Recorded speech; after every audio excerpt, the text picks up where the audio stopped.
Praise the lord అందరికీ ప్రభువైన యేసుక్రీస్తు నామంలో నేను శుభాలు తెలియజేస్తా ఉన్నాను. అందరు బాగున్నారా? దేవుని కృప మీ అందరికీ తోడై ఉండను గాక. ప్రియ సహోదరి సహోదరుడా, ఈరోజు యేసు ప్రభు సిలువలో పలికిన 7 మాటల్లో మొదటి మాట మీతో పంచుకోవాలని నేను ఇష్టపడతా ఉన్నాను. సో ఆయన సిలువపై పలికిన 7 మాటలను మనం ఆలోచన చేస్తే అవి చాలా అమూల్యమైన మాటలుగా మనం చూస్తూ ఉన్నాము. ఆ 7 మాటలు ప్రపంచాన్ని తలకిందులు చేసినట్టు మనం చూస్తూ ఉన్నాము. ఎవరైనా చనిపోయేటప్పుడు చివరి రోజుల్లో ఆ యొక్క చివరి గడియల్లో మాట్లాడిన మాటలు చాలా అద్భుతంగా ఉంటాయి. ఎవరు కూడా ఆ మాటలు వ్యర్థంగా చెప్పరు. ఎందుకంటే మరణం వాళ్ళ ముందు నిలబడి ఉంటుంది. ఇంకా కొన్ని గడియల్లో వాళ్ళు ఈ భూమిని విడిచి వెళ్ళిపోతూ ఉన్నారు అనే టైంలో వాళ్ళు పలికే మాటలు తప్పకుండా అవి నిజమే అయి ఉంటాయి. ఇంకా చూస్తే వాళ్ళు ఆ చివరి క్షణాల్లో ఇచ్చే ఒక మెసేజ్ ఏంటంటే మనందరి లైఫ్స్ని కూడా మార్చుకునేంతగా అది ప్రభావితం చేస్తూ ఉంటుంది. సో చివరి మాటలు చాలా అమూల్యమైనవి. హర్బర్ట్ లాకియర్ అనే ఒక వ్యక్తి ఒక బుక్ రాస్తా ఉన్నాడు. ఆ బుక్ పేరు ఏంటంటే last words of saints and sinners. ఆయన రాస్తున్న పుస్తకం పేరు ఏంటంటే last words of saints and sinners. అంటే సాధువులు మరియు పాపులు చివరి రోజుల్లో చివరి గడియల్లో పలికిన మాటలు, చివరిగా వాళ్ళు మరణించేటప్పుడు పలికిన మాటలు అని ఆయన ఒక బుక్ రాశాడు. సో అందులో చూస్తే చాలామంది ఫేమస్ పీపుల్ ఉన్నారు, చాలామంది ఫేమస్ కాని వాళ్ళు కూడా ఉన్నారు. వాళ్ళు చివరి గడియల్లో ఏం మాట్లాడారో ఆ మాటలన్నీ కూడా ఆయన బుక్లో రికార్డ్ చేశాడు. సో ప్రియ సహోదరి సహోదరుడా, ఈరోజు మనం ధ్యానిస్తుంది సాధువుల గురించి కాదు, సెయింట్స్ గురించి కాదు, సిన్నర్స్ గురించి కాదు. కానీ ఎవరి గురించి మనము ధ్యానిస్తూ ఉన్నామంటే సిన్లెస్ సేవియర్, ఏ పాపము చేయని మన రక్షకుడైన ప్రభు అయిన యేసుక్రీస్తు గురించి మనం ధ్యానిస్తూ ఉన్నాము. సో పాపం చేసిన వారి గురించి ఆయన రాశాడు, పాపము చేయకుండా చక్కగా బ్రతికిన వారి గురించి ఆయన రాశాడు. కానీ ప్రభు అయిన యేసుక్రీస్తును మనం చూస్తే ఆయనలో ఏ పాపము లేదు, ఆయన పరిశుద్ధుడు, ఆయనలో ఏ అపవిత్రత లేదు అని మనము చూస్తూ ఉన్నాము. సో ఆయన గురించి మనం ధ్యానిస్తూ ఉన్నాం. వీళ్ళందరి లాస్ట్ వర్డ్స్ కంటే, వీరందరి చివరి గడియల్లో మాట్లాడిన మాటల కంటే యేసు ప్రభు మాట్లాడిన మాటలు చాలా గొప్పవే. సో మొట్టమొదటి మాటను మనం చూస్తూ ఉన్నాము. లూకా సువార్త 23:34 చదువుకుందాం. యేసు, తండ్రి వీరేమి చేయుచున్నారో వీరెరుగరు గనుక వీరిని క్షమించుము అని చెప్పాను. ఇక్కడ యేసు ప్రభు మొట్టమొదటి మాట సిలువలో ఏమని పలుకుతా ఉన్నాడంటే, తండ్రి వీరేమి చేయుచున్నారో వీరెరుగరు గనుక వీరిని క్షమించుము. మొదటిగా ఆయన అంటా ఉన్నాడు తండ్రి.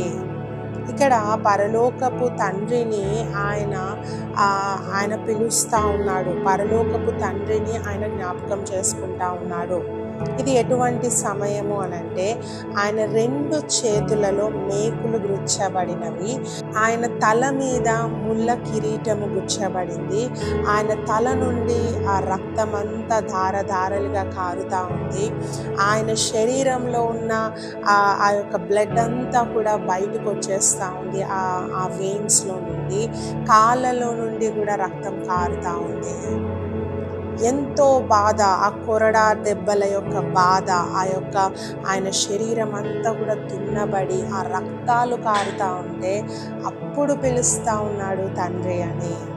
వావ్, ఎంత గొప్పగా తండ్రికి ఆయనకున్న సహవాసాన్ని చూపిస్తూ ఉన్నాడు. ఈరోజు మనము చిన్న కష్టం వస్తే, చిన్న బాధ వస్తే, చిన్న ఇబ్బంది వస్తే, చిన్న ఇన్సల్ట్ వస్తే దేవుణ్ణి మర్చిపోతాం, దేవుణ్ణి పక్కన పెట్టేస్తాం మనము. కానీ అంత బాధలో, అంత కష్టంలో, అంత భారాన్ని, అంత కష్టాన్ని భరిస్తూ ఆయన తండ్రి అని పిలుస్తూ ఉన్నాడు. సో ఈ మొదటి మాట ద్వారా మనం నేర్చుకోవాల్సింది ఏంటంటే అంటే అంత క్లిష్ట పరిస్థితిలో కూడా యేసు ప్రభువు తండ్రిని జ్ఞాపకం చేసుకుంటా ఉన్నాడు. అంటే ఆయన చూపిస్తుంది ఏంటంటే, నా పరిస్థితిని బట్టి నువ్వు మారవు దేవా, నా పరిస్థితి బాగాలేదేమో కానీ నువ్వు మంచివాడివే, నువ్వు గొప్పవాడివే, నువ్వు నా తండ్రివే. నీ యొక్క ఔన్నత్యము నా పరిస్థితి పాడైపోయినంత మాత్రాన నీ ఔన్నత్యము పాడైపోదు అని చెప్తా ఉన్నాడు. సో మనము కూడా ఎటువంటి క్లిష్ట పరిస్థితిలోనైనా ప్రార్థన మానివేయొద్దు, తండ్రితో సహవాసం మానివేయొద్దు అని ఇక్కడ యేసు ప్రభు ఒక మాదిరి చూపిస్తూ ఉన్నాడు. హెబ్రీలకు రాసిన పత్రిక 12:7 చదువుకుందాం. శిక్షాఫలము పొందుటకై మీరు సహించుచున్నారు, దేవుడు కుమారులనుగా మిమ్మల్ని చూచుచున్నాడు. హల్లెలూయా. దేవుడు ఎవరిని శిక్షిస్తాడు, ఎవరిని డిసిప్లైన్ చేస్తాడు, ఎవరిని ఆయన దండిస్తాడు, పనిష్ చేస్తాడు అంటే ఆయన కుమారులుగా ఏర్పాటు చేసుకున్న వారినే. ఆయనను తండ్రిగా ఎవరైతే చూస్తూ ఉన్నారో, తండ్రి ఎవరినైతే కుమారులుగా చూస్తూ ఉన్నాడో వారినే ఆయన దండిస్తూ ఉన్నాడు, వారినే ఆయన శిక్షణ చేస్తూ ఉన్నాడు. ఎందుకంటే ఫలము పొందుటకు. హల్లెలూయా. యేసు ప్రభును తండ్రి అయిన దేవుడు ఎందుకు మరణానికి అప్పగించాడంటే ఆయన ఫలము పొందుకోవాలని. ఆ ఫలం ఏంటంటే తండ్రి కుడి పార్శ్వమున ఆయన కూర్చొని ఉన్నాడు. ఎప్పుడైతే ఈ మరణాన్ని గెలిచి ఆయన ఈ లోకంలో 3వ రోజున తిరిగి లేచాడో, ఆయన తిరిగి తండ్రి వద్దకు వెళ్ళాడో, తండ్రి కుడి పార్శ్వమున ఆయన కూర్చొని ఉన్నట్టు మనం చూస్తూ ఉన్నాము. సో తండ్రి శిక్షించిన కుమారుడు ఎప్పుడు కూడా గొప్పవాడే అవుతాడు, గొప్ప మేలు పొందుకుంటాడు. ఈరోజు దేవుడు నిన్ను శిక్షిస్తూ ఉంటే, నిన్ను సరి చేస్తూ ఉంటే నువ్వు విసుక్కోవద్దు, బాధపడవద్దు, నాకెందుకు దేవా ఈ కష్టం అని అనుకోవద్దు. ఎందుకంటే ఆయనకి ఇష్టమైన వారిని, ఆయన ప్రేమిస్తున్న కుమారులను కుమార్తెలను ఆయన శిక్షణ చేస్తూ ఉంటాడు, డిసిప్లైన్ చేస్తూ ఉంటాడు. హెబ్రీలకు రాసిన పత్రిక 12:9 మరియు శరీర సంబంధులైన తండ్రులు మనకు శిక్షకులై ఉండిరి, వారి యందు భయభక్తులు కలిగి ఉంటిమని, అట్లయితే ఆత్మలకు తండ్రి అయిన వానికి మరి ఎక్కువగా లోబడి బ్రతకవలెను కదా. ఇక్కడ వాక్యం చెప్తా ఉంది, శరీర సంబంధమైన తండ్రులకు మనం ఎంతో భయభక్తులు చూపిస్తూ ఉన్నాము, వారికి ఎంతో లోబడతా ఉన్నాము. మరి అటువంటప్పుడు ఈ లోకపు తండ్రులకు మనం అంత భయభక్తులు చూపించినప్పుడు పరలోకపు తండ్రికి, ఆత్మలకు తండ్రి అయిన దేవునికి ఇంకెంత లోబడాలి, ఇంకెంత ఆయన మనల్ని శిక్షణ చేసినప్పుడు, డిసిప్లైన్ చేసినప్పుడు ఇంకా మనం ఆయనకి ఎంత లోబడాలి. ఈ లోకపు తండ్రుల కంటే మనం పరలోకపు తండ్రికి ఇంకా ఎక్కువగా లోబడాలి, ఆయన పట్ల ఇంకెక్కువగా భయభక్తులు కలిగి ఉండాలని వాక్యము చెప్తా ఉంది.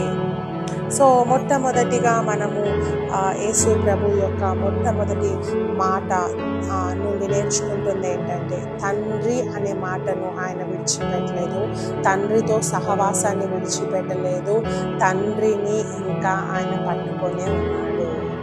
సో మనం కూడా ఆ విధంగా ఉండాలి. రెండవదిగా మనం చూద్దాము, యేసు ప్రభువు పొరుగు వాని పట్ల గొప్ప ఆలోచన కలిగి ఉన్నాడు. ఆయన చాలా కన్సర్న్ కలిగి ఉన్నాడు ఇతరుల పట్ల.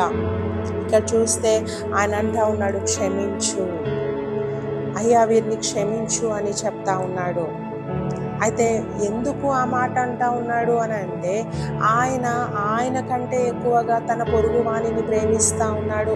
చెప్పాలంటే ఆయన మొరపెట్టాల్సింది ఏంటంటే, నన్ను ఈ బాధ నుండి తప్పించు దేవా, నన్ను ఈ కష్టం నుండి తప్పించు. మనం కష్టాల్లో ఉన్నప్పుడు మన గురించి మనం ప్రార్థిస్తామా, లేకుంటే మన పొరుగు వాని గురించి మనం ప్రార్థిస్తామా? మన గురించే ప్రార్థిస్తాము. దేవా, ఇంత ఇబ్బంది నేను పడుతూ ఉన్నాను, ఇంత కష్టం నేను బేర్ చేస్తూ ఉన్నాను, నన్ను రక్షించు, నన్ను కాపాడు అని అడుగుతాం. కానీ యేసు ప్రభు అంత కష్టాన్ని అనుభవిస్తూ, అంత బాధను, భారాన్ని మోస్తూ, ఆ యొక్క దెబ్బలను, ఆ పెయిన్ని అనుభవిస్తూ ఆయన ఎవరి గురించి ప్రార్థిస్తూ ఉన్నాడంటే, పొరుగు వాని గురించి. ఈరోజు పొరుగు వాని పట్ల నీకున్న ఆలోచన ఎటువంటిది? నిన్ను వలె నీ పొరుగు వాన్ని ప్రేమిస్తూ ఉన్నావా? యేసు ప్రభు చెప్తా ఉన్నాడు, 2 ఆజ్ఞలు చాలా ప్రాముఖ్యమైనవని. మొట్టమొదటిది దేవుణ్ణి ప్రేమించాలా మన పూర్ణ హృదయముతో, పూర్ణ ఆత్మతో, పూర్ణ బలముతో. రెండవది మనం చూస్తే నిన్ను వలె నీ పొరుగువాన్ని ప్రేమించమని ప్రభు చెప్తా ఉన్నాడు. నిన్ను వలె నీ పొరుగువాన్ని ప్రేమించమని ప్రభు చెప్పాడు, కానీ నిన్ను నువ్వు ప్రేమించుకో అని ఆయన చెప్పలేదు. డోంట్ బి సెల్ఫిష్గా మనం ఉండొద్దు. ఎప్పుడు మన గురించే ఆలోచిస్తూ, మన గురించే ప్రార్థిస్తూ, మన మన మన అని ఎప్పుడు కూడా మనము ఆలోచన చేయొద్దు. నిన్ను వలె నీ పొరుగువాణిని ప్రేమించాలి. ఇక్కడ యేసు ప్రభువు పొరుగువాని గురించి ఆయన ప్రార్థన చేస్తూ ఉన్నాడు. హల్లెలూయా. ఆయన అంటా ఉన్నాడు, వీరిని క్షమించు. సో ఈ యొక్క మొట్టమొదటి మాట ద్వారా రెండో విషయం మనం నేర్చుకోవాల్సింది ఏంటంటే, మన పొరుగువాని పట్ల మనము ప్రేమ కలిగి ఉండాలా. మన పొరుగువాని కోసం మనం ప్రార్థించాలా. మన పొరుగువాని పట్ల ఒక కన్సర్న్ కలిగి ఉండాలా. వాళ్ళు ఏమైపోతే నాకెందుకులే అని మనం ఉండకూడదు. మూడవదిగా మనం చూద్దాము. మూడవదిగా ఈ యొక్క మాట ద్వారా, మొట్టమొదటి మాట ద్వారా మనం నేర్చుకుంటుంది ఏంటంటే, ఆయన అర్హత లేని వారి కోసం ప్రార్థిస్తూ ఉన్నాడు. Undeserved people. అండ్ ఎవరైతే ఆయనను అడగలేదో, నా కోసం ప్రార్థించు అని అడగలేదో వారి కోసం ప్రార్థిస్తూ ఉన్నాడు. Undeserved and they did not ask for it కదా. మనము అర్హత లేని వారి కోసం మనం ప్రార్థిస్తామా? చెప్పాలంటే వాళ్ళందరూ కూడా ఆ యొక్క క్షమాపణకు అర్హులు కాదు. వాళ్ళెవరంటే శిక్షకు అర్హులు. ఎందుకంటే ప్రభు అయిన యేసుక్రీస్తుని నిరపరాధం రక్తాన్ని వారు చిందిస్తూ ఉన్నారు కదా. నీతిమంతుని రక్తాన్ని వారు చిందిస్తూ ఉన్నారు. సో వారు శిక్షకు అర్హులు. కానీ యేసు ప్రభు అంటా ఉన్నాడు, వారిని క్షమించు. అన్డిజర్వ్డ్, వారు క్షమాపణకు అర్హులే కారండి. అయినా ప్రభు అంటా ఉన్నాడు, వారిని క్షమించు అని. అండ్ వాళ్ళు అడగలేదు నా కోసం ప్రార్థించు అనని కదా. కానీ యేసు ప్రభు వారి కోసం ప్రార్థిస్తూ ఉన్నాడు, దేవా వీరిని క్షమించు అని. యేసు ప్రభు వారి కోసము ప్రార్థిస్తూ ఉన్నాడు ఏమనంటే, దేవా వీరిని క్షమించు అని. ఈరోజు మనము ఈ విధంగా ఉంటా ఉన్నామా? అర్హత లేని వారి పట్ల మన ఆలోచన ఏ విధంగా ఉంటా ఉంది? మన ఉద్దేశాలు ఏ విధంగా ఉంటా ఉన్నాయి? అర్హత లేని వారిని కూడా ప్రభు ప్రేమిస్తూ ఉన్నాడు. ఆయనకు తెలుసు శిక్ష తల మీదకి వస్తే ఆ బాధ ఏ విధంగా ఉంటుందో. అందుకే అంటున్నాడు, క్షమించయ్యా. తండ్రి క్షమిస్తే మన పాపాలు కడిగి వేయబడతాయి. మన పాపాలు ఇంకెప్పటికీ జ్ఞాపకం చేసుకోడు. తండ్రి క్షమిస్తే మనం కృపకు అర్హులము కానీ శిక్షకు అర్హులము కాదు. అందుకనే యేసు ప్రభు అంటా ఉన్నాడు, వీరందరినీ నువ్వు క్షమించు. సో ప్రియా సహోదరి సహోదరుడా, ఈ యొక్క అన్డిజర్వ్డ్ పీపుల్ కోసము ప్రభువు ప్రార్థించాడు. సో అదే ప్రభు అయిన యేసుక్రీస్తు ఇప్పటికీ తండ్రి కుడి పార్శ్వమున కూర్చొని మనందరి కోసం ఆయన మొరపెడతా ఉన్నాడు, ప్రార్థిస్తూ ఉన్నాడు. మనం అర్హులం కానప్పటికీ మన కోసం ప్రార్థిస్తూ ఉన్నాడు. మనం అడగనప్పటికీ, అయ్యా నా కోసం ప్రార్థించు అని అడగనప్పటికీ ఆయన మన కోసం ప్రార్థిస్తూ ఉన్నాడు. ఈరోజు దేవుని దూషించే వారిని, సువార్త ప్రకటించకుండా ఆపివేస్తున్న వారి కోసం కూడా దేవుడు యేసు ప్రభు ప్రార్థిస్తూ ఉన్నాడు. ఆయన బిడ్డలని ఎంతో మంది హింసిస్తూ ఉన్నారు, రక్తాలు కారేదాకా కొడుతూ ఉన్నారు, చంపేస్తూ ఉన్నారు. ఆయన స్వాస్థ్యముగా ఎంచుకున్న ఆయన యాజక సమూహంలో ఉన్న దేవుని సేవకులను ఎంతో మంది హింసిస్తూ ఉన్నారు. అయినప్పటికీ యేసు ప్రభు అదే ప్రేమతో మనందరి కోసం విజ్ఞాపన చేస్తూ ఉన్నాడు, ప్రార్థిస్తూ ఉన్నాడు మనందరి కోసం. ఇప్పటికీ ఈరోజు ఈ క్షణంలో కూడా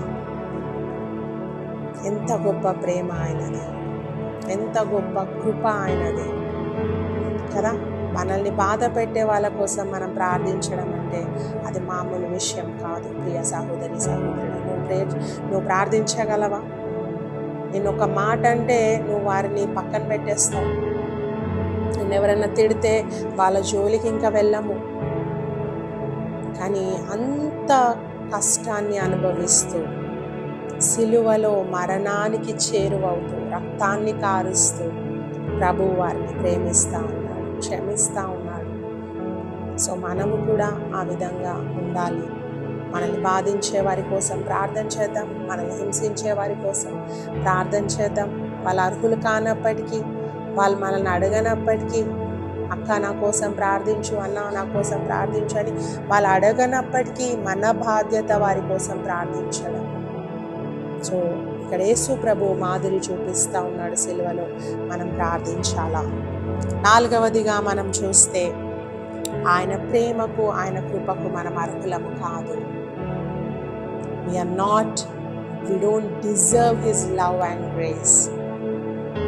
అయినప్పటికీ మనము అర్హులము కానప్పటికీ దేవుడు మన పట్ల కృపను చూపిస్తూ ఉన్నాడు, ప్రేమను చూపిస్తూ ఉన్నాడు. చాలాసార్లు మనం అనుకుంటాం, నేను అర్హురాలనేమో, నేను దేవునికి చాలా ఇష్టమైన వ్యక్తినేమో, అందుకే నన్ను ప్రేమిస్తూ ఉన్నాడు, కృప చూపిస్తూ ఉన్నాడు. నేను మంచి పనులు చేస్తున్నాను కదా, మంచి మార్గంలో నడుస్తున్నాను కదా, నేను ఏ తప్పు చేయట్లేదు కదా, అందుకే నన్ను ప్రేమిస్తున్నాడేమో అని మనం అనుకుంటాం. కానీ దేవుడు మనం అర్హులము కానప్పటికీ ఆయన మనల్ని ప్రేమిస్తూ ఉన్నాడు.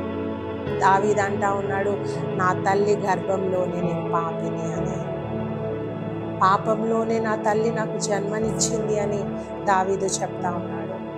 ఈరోజు ఎవరమైనా మనం ఈ లోకంలో పుట్టిన ప్రతి ఒక్కరము కూడా మనం పాపంలో పుట్టిన వారమే.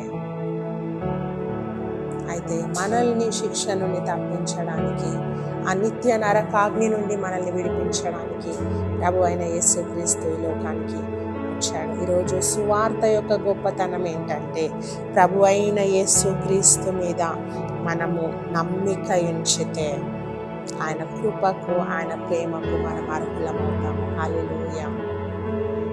కేవలం ట్రస్ట్, ఆయన మీద నమ్మకం ఉంచాలని ప్రభు కోరుకుంటా ఉన్నాడు.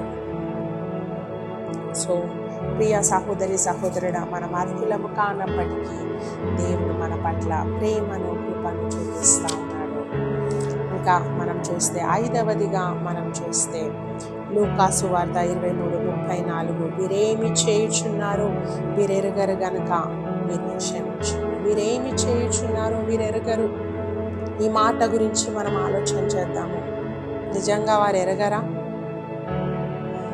ఎరగరు అని యేసు ప్రభు అంటా ఉన్నాడు. వాళ్ళకి తెలియక చేస్తూ ఉన్నారు. యేసు ప్రభు అంటా ఉన్నాడు, వారికి తెలిస్తే బహుశా ఈ విధంగా చేయరేమో, నేనే నిజమైన దేవుడినని వారికి తెలిసి ఉంటే ఇంతగా వారు నన్ను హింసించేవారు కాదేమో అని ప్రభువు చెప్తా ఉన్నాడు. తెలియక చేస్తూ ఉన్నారు, తెలియక ఆ తప్పు చేస్తున్నారని యేసు ప్రభు మాట్లాడుతూ ఉన్నాడు. సో ప్రియ సహోదరి సహోదరుడా, ఆలోచన చేస్తే దేవుని వాక్యము మనకేమని బోధిస్తూ ఉందంటే, అక్కడ ఉన్న అధికారులు, అక్కడ ఉన్న యూదులు, వాళ్ళందరినీ మనం చూస్తే వారు వాక్యాన్ని సరి అయిన రీతిలో అర్థం చేసుకోలేదు. వారి వాక్యాన్ని సరి అయిన రీతిగా వాళ్ళు అండర్స్టాండ్ చేసుకోక ప్రజలకు వేరే విధంగా బోధించి కదా, అందుకే వాళ్ళు యేసు ప్రభుని గుర్తుపట్టలేకపోతా ఉన్నారు. లేఖనాలు తెలుసు, ప్రవక్తలు తెలుసు, ప్రవచనాలు తెలుసు, అన్నీ తెలుసు, కానీ యేసు ప్రభుని వాళ్ళు అంగీకరించలేకపోతా ఉన్నారు. కారణం ఏంటంటే, అక్కడ ఉన్న అధికారులు వాక్యాన్ని సరి అయిన రీతిలో వారికి బోధించలేదు. అసలు వాళ్ళే సరి అయిన రీతిలో అర్థం చేసుకోలేదు. ఇటువంటి వారి వల్ల ఎంత పెద్ద ప్రాబ్లం చూడండి. వాక్యాన్ని ఉన్నది ఉన్నట్టుగా బోధించేవారు మన మధ్యలో ఉండాలి. వాక్యాన్ని సరి అయిన రీతిలో బోధించకపోతే మనం ఏది సత్యమో ఏది అసత్యమో గ్రహించలేము. ఇక్కడ చూస్తే ఆ యేసు ప్రభును వాళ్ళు గుర్తుపట్టలేకపోయారు. ఇప్పటికీ వారు నమ్మరు యేసు ప్రభువే మెస్సయ్య అని, యేసు ప్రభువే ఆ యొక్క దేవుని యొక్క కుమారుడు అని. ఎందుకంటే బోధించేవారు సరి అయిన రీతిలో వారికి బోధించలేదు. బోధించే వారికే యేసు ప్రభు అర్థం కాలేదు. సో ఎప్పుడైతే మనము బోధించేవారు, దేవుని యొక్క సేవకులు సేవకురాలు దేవునితో సహవాసం కలిగి ఉంటారో వారు ఏది అసత్యమో ఏది సత్యమో దేవుడు వారి హృదయంలో నింపుతాడు. సో వారు ప్రకటిస్తూ ఉంటే గొప్ప కార్యాలు జరుగుతాయి. వారు ప్రకటిస్తూ ఉంటే అనేకులు మారు మనసు పొందుకుంటారు. వారు ప్రకటిస్తూ ఉంటే అనేకులు దీవింపబడతారు, ఆశీర్వదింపబడతారు. అందుకే 5వ మాటను 5వ విషయాన్ని మనము ఈ యొక్క మాటలో మనం చూస్తే వాళ్ళు ఏం చేస్తున్నారో వారికి తెలియదు.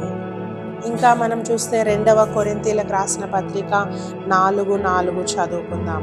2వ కొరింథీయులకు రాసిన పత్రిక 4:4 దేవుని స్వరూపి అయి ఉన్న క్రీస్తు మహిమను కనపరచు సువార్త ప్రకాశము వారికి ప్రకాశింపకుండు నిమిత్తము ఈ యుగ సంబంధమైన దేవత అవిశ్వాసులైన వారి మనోనేత్రములకు గ్రుడ్డితనము కలుగజేసెను.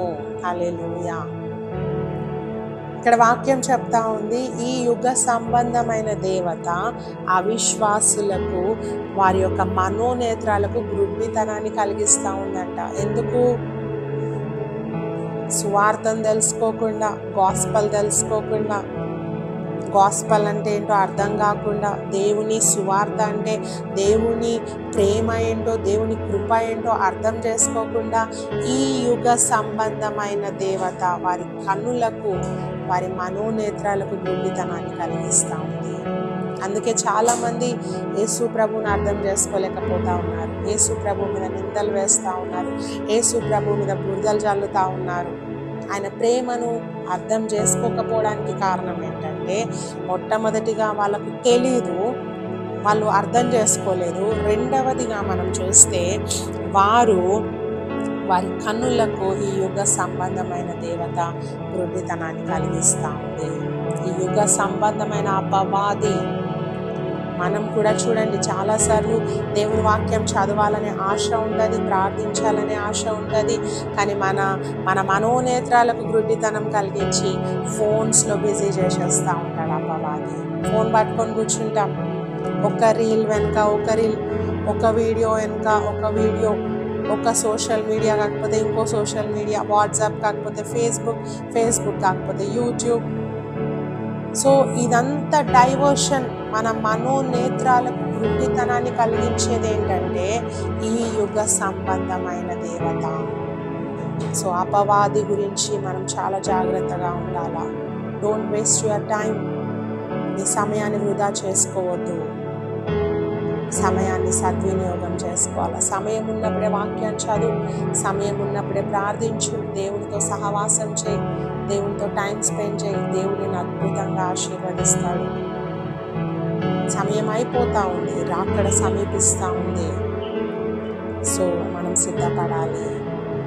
ప్రియ సహోదరుడా, యేసు ప్రభు అంటా ఉన్నాడు, వారెరుగరు, వారేం చేస్తున్నారో వారెరుగరు, కాబట్టి వారిని క్షమించాలి. సో వారు ఎరగరు అంటే దానికి కారణం ఈ యుగ సంబంధమైన దేవత. దానికి కారణము వాళ్ళు వాక్యాన్ని సరి అయిన రీతిలో అర్థం చేసుకోకపోవడమే. చివరిగా 6వది చెప్పి నేను ముగించేస్తాను. 6వదిగా ఈ యొక్క ప్రార్థనకు మనం ఎట్లా రెస్పాండ్ కావాలి?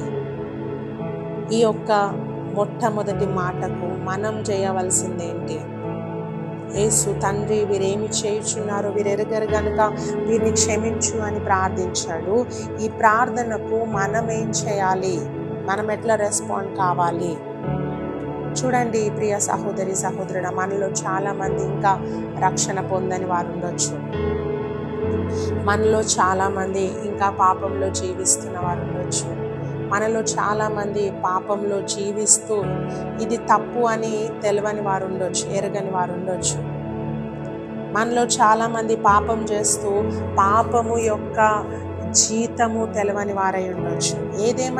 ఏదేమైనప్పటికీ పాపము వలన వచ్చు జీతము మరణం అని బైబిల్ చెప్తా ఉంది. నీకు తెలిసినా తెలియకపోయినా, నువ్వు తెలిసి తప్పు చేసినా తెలియక తప్పు చేసినా, పాపము వలన జీతము మరణము. అది ప్రతి ఒక్కరు ఆ జీతాన్ని పొందుకోవాలా. పాపము చేసిన ప్రతి ఒక్కరు ఆ జీతాన్ని పొందుకోవాలా. మరణము. సో మరణము అది ఫిజికల్ మరణం కాదు, ఆత్మీయ మరణము. రెండవ మరణము ఈ భూమి మీద మన యాత్రను ముగించాక మన ఆత్మకు మరణం లేదు. శరీరానికి మరణం ఉంది కానీ ఆత్మకు మరణం లేదు. ఆత్మ ఐదర్ హెవెన్లో అని ఉండాలా, లేకుంటే పరలోకంలో అని ఉండాలా, లేకుంటే నరకంలోనని ఉండాలా.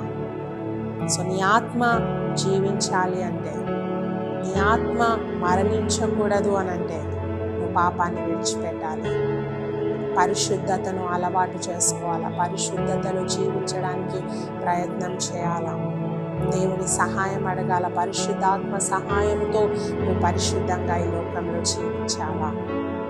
నీ మాటలు పరిశుద్ధంగా ఉండాలా, నీ ఆలోచనలు పవిత్రంగా ఉండాలా, నీ తలంపులు, నీ ప్రవర్తన పరిశుద్ధంగా ఉండాలా అని దేవుడు కోరుకుంటా ఉన్నాడు.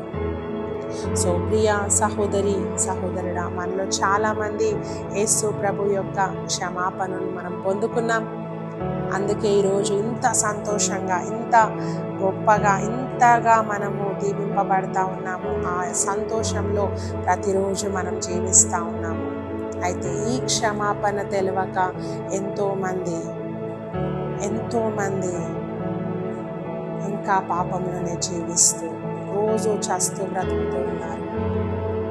తండ్రి ప్రేమకు దూరమై, దేవుని ప్రేమకు దూరమై చాలామంది జీవిస్తూ ఉన్నారు. అట్టి వారికి మనం సువార్త చెప్తాం, అట్టి వారికి యేసు ప్రభు యొక్క క్షమాపణ గురించి తెలియజేద్దాం.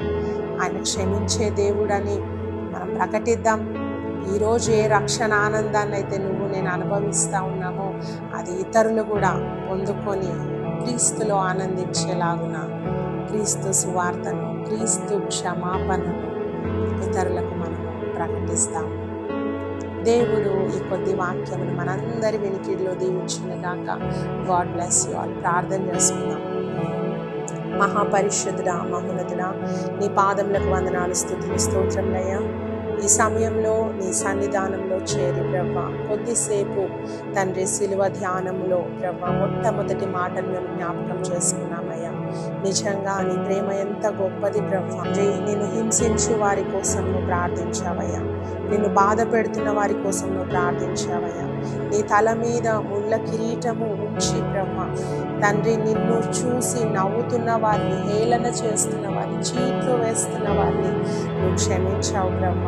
మాకు అట్టి క్షమాపణ దయచేయండి అయ్యా, మాలో అట్టి ప్రేమను దయచేయండి బ్రహ్మ.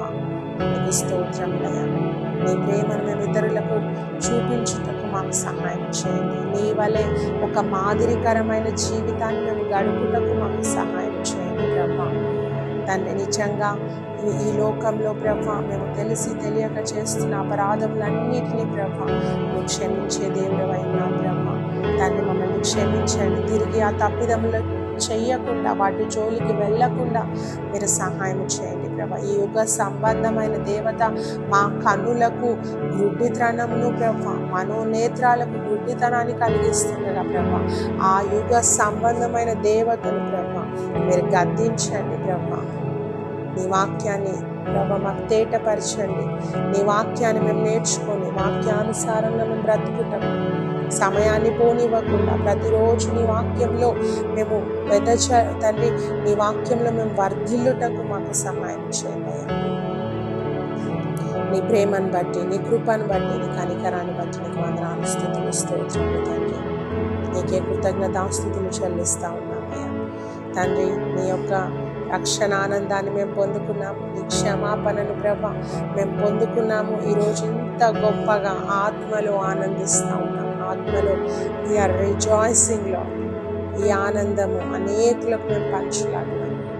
ఇంకా ఎంతమంది అయితే ప్రభ మీతో సహవాసం లేకుండా ఇంకా ఈ లోకంలో జీవిస్తూ ప్రభ నష్టపోతూ ఉన్నారు, వేదనలు కొని తెచ్చుకుంటూ ఉన్నారు, అపవాది తంత్రములకు బానిసలు అయిపోతూ ఉన్నారు, దాసులైపోతూ ఉన్నారు అయ్యా. అట్టి వారికి నీ క్షమాపణను ప్రకటించుటకు మమ్మల్ని అందరినీ మీరు నడిపించండి అయ్యా. ఇంకా అనేకమైన ప్రాంతాలకు వెళ్ళి ప్రభ నీ సువార్తను ప్రకటించి నేను మహిమపరచుటకు మాకు సహాయం చేయండి ప్రభ. ఈ యుగ సంబంధమైన దేవతకు ప్రభ మీరే ప్రభ గద్దించమని వేడుకుంటా ఉన్నాను. అపవాది కార్యములను ప్రభ యేసు నామంలో కాల్చి బూడిద చేయండి ప్రభ. వాటి తంత్రములు పని చేయకుండా సహాయం చేయండి అయ్యా. నీ రక్తంలోనే మాకు విజయము తండ్రి, నీ రక్తంలోనే మాకు నెమ్మదయ్యా, నీ రక్తంలోనే మాకు సమాధానము తండ్రి. నీ రక్తంతో మమ్మల్ని అందరినీ కడగండి అయ్యా, పరిశుద్ధపరచండి. నీ క్షమాపణ మాకు దయచేసినందుకై నీకు వందనాలు ప్రభు. మేము కూడా మా పొరుగు వారిని ప్రేమించుటకు సహాయం చేయండి తండ్రి. నీకు వందనాలు ప్రభు. ఈ సమయంలో ఈ వాక్యం వింటున్న ప్రతి ఒక్కరిని మీరు దర్శించండి. ఇంకా ఎంతమంది బిడ్డలైతే తెలిసి తెలియక ఇంకా పాపంలో జీవిస్తూ ఉన్నారు, వారందరూ మారు మనసు పొందుకొని ప్రభు నీ వైపు త్రిప్పబడి దాన్ని నీ రాజ్యానికి వారసులుగా వారు మారుటకు సహాయం చేయండి. వారిలో పశ్చాత్తాపాన్ని కలిగించండి ప్రభు, మారు మనసును దయచేయండి ప్రభు. నీ వైపు చూసి ప్రభు ఈరోజే రక్షణానందము, రక్షణ అనుభవము వారికి కలుగుటకు సహాయం చేయండి అయ్యా. నీకు వందనాలు, స్తుతులు, స్తోత్రములు ప్రభు. నీ క్షమాపణ ఈ వాక్యం విన్న ప్రతి ఒక్కరికి సమృద్ధిగా దయచేయండి. వారి తప్పిదములు ఇంకా ఎన్నటికీ జ్ఞాపకం చేసుకోకండి అయ్యా. వారి తప్పిదములు ఇంకా ఎన్నటికీ జ్ఞాపకం చేసుకోకండి ప్రభు. వారిని క్షమించి నీ రాజ్యానికి వారసులుగా వారిని చేర్చుకోండి ప్రభు. వీరు వెళ్ళి అనేకులకు నీ క్షమాపణను ప్రకటించలాగా మీరే వారి తిల్ల చేయమని ఇచ్చిన ఈ అమూల్యమైన సమయాన్ని బట్టి నీకే వందనాలు చెల్లిస్తూ యేసు నామములో అడిగి వేడుకొని పొందుకొని ఉన్నాము తండ్రి. Amen. God bless you all.